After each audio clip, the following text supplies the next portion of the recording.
किसी भी एग्जाम में सबसे ज्यादा क्वेश्चन भारतीय राष्ट्रीय आंदोलन से पूछे जाते हैं। चलिए इसे देखते हैं।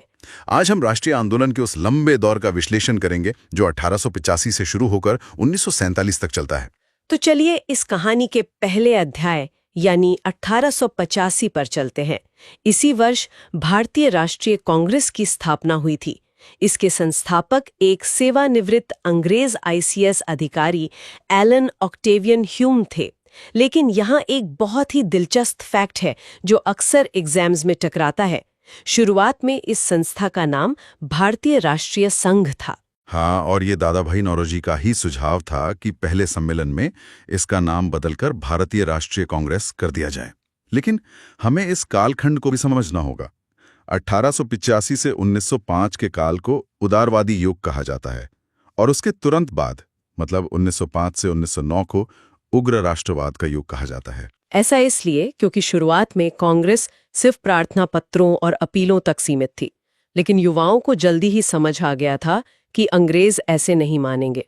पंजाब में अजीत सिंह, सूफी अंबा प्रसाद और लाला लाजपत राय जैसे क्रांतिकारियों ने इसे एक उग्र दिशा दी। बिल्कुल, और इसी बढ़ते राष्ट्रवाद को कुचलने के लिए 20 जुलाई 1905 को लॉर्ड कर्जन ने बंगाल विभाजन की घोषणा कर दी, जो 16 अक्टूबर 1905 से लागू हुआ। इसका पहला भाग पूर्वी बंगाल और असम था, जिसकी राजधानी ढाका थी और वहां मुस्लिम बहुसंख्यक थे। और दूसरा भाग था पश्चिम बंगाल, उड़ीसा और बिहार, जहां हिंदू बहुसंख्यक थे और राजधानी कलकत्ता बनी। इसके विरोध में 7 अगस्त 1905 को कलकत्ता के टाउन हॉल में स्वदेशी आंदोलन की घोषणा हुई। 16 अक्टूबर को पूरे बंगाल में शोक दिवस मनाया गया। सुरेंद्रनाथ बनर्जी के नेतृत्व में लोगों ने वंदे मातरम गाया और हिंदू मुस्लिम एकता के प्रतीक के रूप में एक दूसरे को राखी बांधी। इसका सांस्कृतिक प्रभाव इतना गहरा था कि रविंद्रनाथ टैगोर ने आमार सोनार बांग्ला की रचना की, जो बाद में 1971 में बांग्लादेश का राष्ट्रगान बना।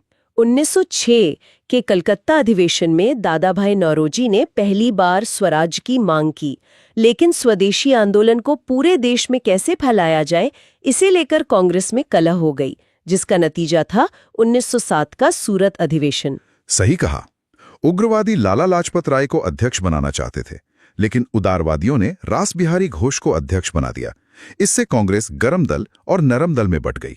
उधर 1 अक्टूबर 1906 को आगा खान लॉर्ड मिंटो से शिमला में मिले और 30 दिसंबर 1906 को ढाका के नवाब सलीमुल्लाह ने मुस्लिम लीग की स्थापना की घोषणा कर दी।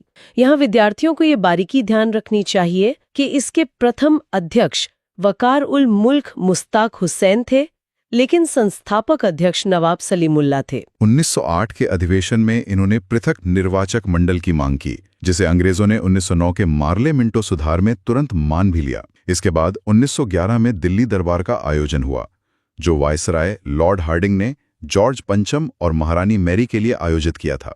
12 दिसंबर 1911 को बंगाल विभाजन रद्द कर दिया गया और राजधानी कलकत्ता से दिल्ली ट्रांसफर करने की घोषणा हुई। 1 अप्रैल 1912 को दिल्ली आधिकारिक रूप से राजधानी बन गई। फिर 1914 में प्रथम विश्व युद्ध शुरू हुआ।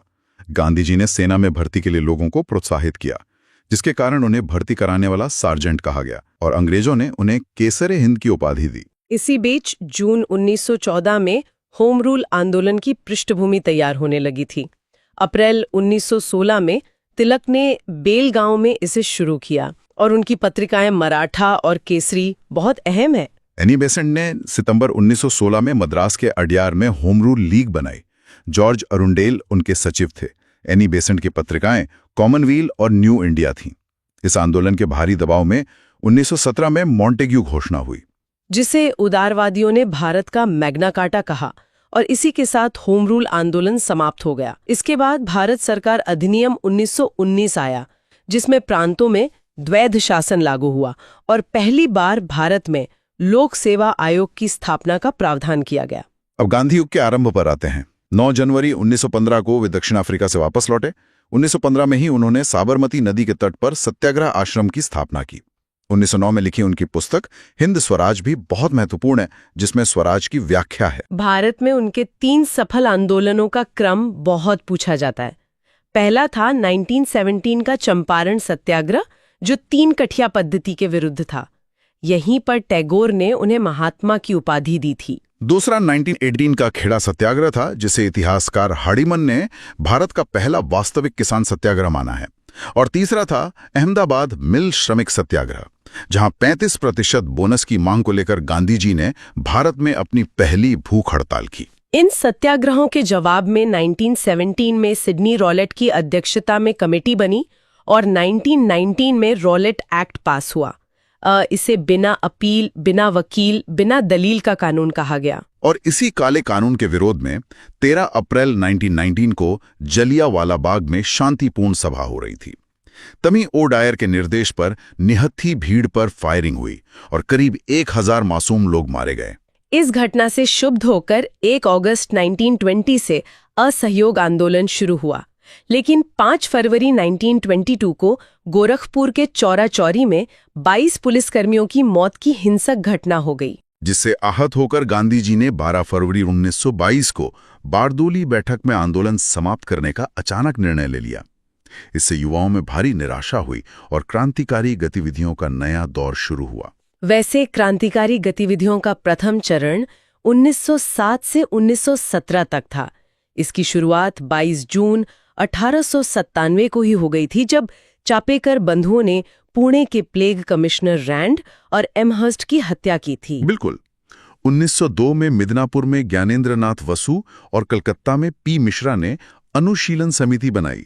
30 अप्रैल 1908 का मुजफ्फरपुर कांड भी बहुत महत्वपूर्ण है। हाँ, जहां किंग्सफोर्ड पर हमला हुआ था। प्रफुल्ल चाकी ने आत्महत्या कर ली और सबसे कम उम्र के शहीद खुदीराम बोस को फांसी हुई। फिर 1912 में लॉर्ड हार्डिंग पर बम फेंकने के बाद रास बिहारी बोस जापान भाग गए। दिल्ली षड्यंत्र केस चला, जिसमें दीनानाथ सरकारी गवाह बन गया और अवध बिहारी, अमीर चंद, लाला मुकुंद और बसंत कुमार को फांसी हुई। विदेशों में भी क्रांतिकारी सक्रिय थे। 1905 में लंदन में श्यामजी कृष्ण वर्मा ने इंडिया होम रूल सोसाइटी और इंडिया हाउस बनाया। सावरकर, हरदयाल और ढींगरा इसके सदस्य थे। इनका अखबार इंडियन सोशलॉजिस्ट था।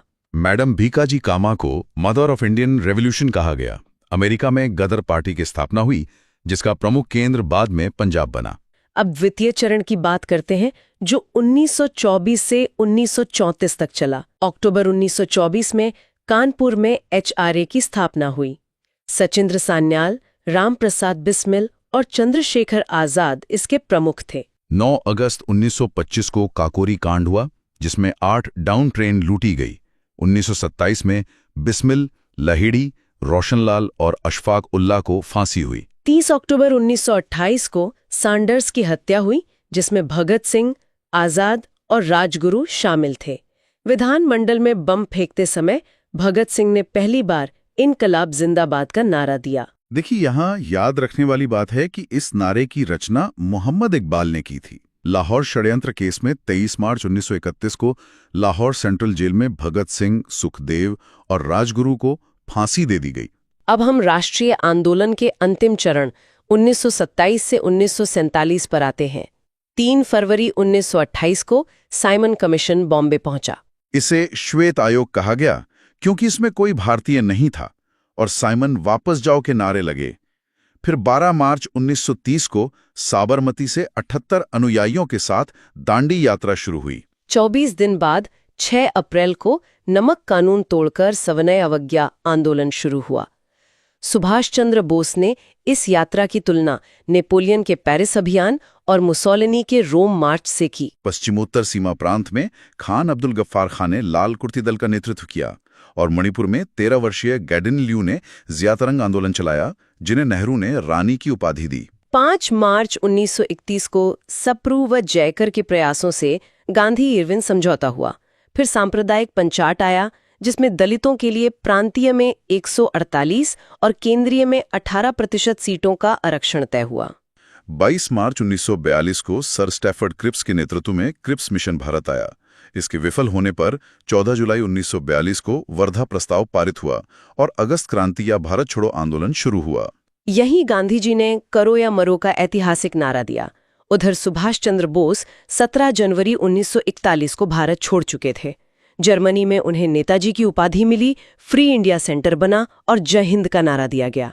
मार्च 1942 में रासबिहारी बोस का टोक्यो सम्मेलन हुआ। 15 दिसंबर 1941 को मोहन सिंह ने मलाया में आज़ाद हिंद फौज की स्थापना की और 7 जुलाई 1941 के बैंकॉक सम्मेलन में ही सुभाष चंद्र बोस को नेतृत्व सौंपने का खाका तैयार हो चुका था। स्वतंत्रता की ओर बढ़ते हुए 24 मार्च 1946 को कैबिनेट मिशन भारत आया। इसके अध्यक्ष पिथिक लॉरेंस थे और क्रिप्स तथा अलेक्जेंडर इसके सदस्य थे। 3 जून की माउंटबेटन योजना के तहत 15 अगस्त 1947 को सत्ता सौंपने का निर्णय हुआ और 18 जुलाई 1947 को भारतीय स्वतंत्रता अधिनियम पारित हो गया। और इसी के तहत लॉर्ड माउंटबेटन प्रथम ब्रिटिश गवर्नर जनरल और जवाहरलाल नेहरू प्रधानमंत्री बने। चलिए अब परीक्षा के लिए कुछ महत्वपूर्ण पत्रिकाओं, पुस्तकों और संगठनों का एक रैपिड फायर रिवीजन कर लेते हैं। युगांतर बारेंद्र घोष और भूपेंद्र दत्त की थी। संध्या ब्रह्म बांधव उपाध्याय की थी। वंदे मातरम पेरिस में भिखाजी कामा ने और बंगाल में अरविंदो घोष और विपिन चंद्र पाल ने निकाली। तलवार वीरेंद्रनाथ चट्टोपाध्याय की बर्लिन से थी। फ्री हिंदुस्तान वैंकूवर से तारकनाथ दास की और बंदी जीवन सचिंद्र सान्याल की। गदर लाला हरदयाल की, भारत माता अजीत सिंह की, भवानी मंदिर अरविंदो घोष की, पथेर दावी शरद चंद्र चट्टोपाध्याय की और स्वदेश सेवक जीडी कुमार की। प्रमुख राजनीतिक संगठनों में लैंड होल्डर्स सोसाइटी 1838 में द्वारकानाथ टैगोर ने बनाई। ईस्ट इंडिया एसोसिएशन 1866 में दादा भाई नौरोजी ने। पुनः सार्वजनिक सभा 1867 ने एमजी रानाडे ने। सर्वेंट्स ऑफ इंडिया सोसाइटी 1905 में गोखले ने। कम्युनिस्ट पार्टी 1920 में ताशकंद में एमएन रॉय ने बनाई। और भारतीय ट्रेड यूनियन कांग्रेस 1920 में एनएम जोशी ने। क्रांतिकारी संगठनों में 1899 का मित्र मेला और 1904 का अभिनव भारत सावरकर बंधुओं का था। स्वदेश बांधव समिति अश्विनी कुमार दत्त की थी। पेरिस इंडिया सोसाइटी मैडम कामा की। इंडियन रिपब्लिक आर्मी 1930 में सूर्य सेन की। नौजवान सभा 1926 में भगत सिंह की और एचएसआरए 1928 में चंद्रशेखर आजाद की।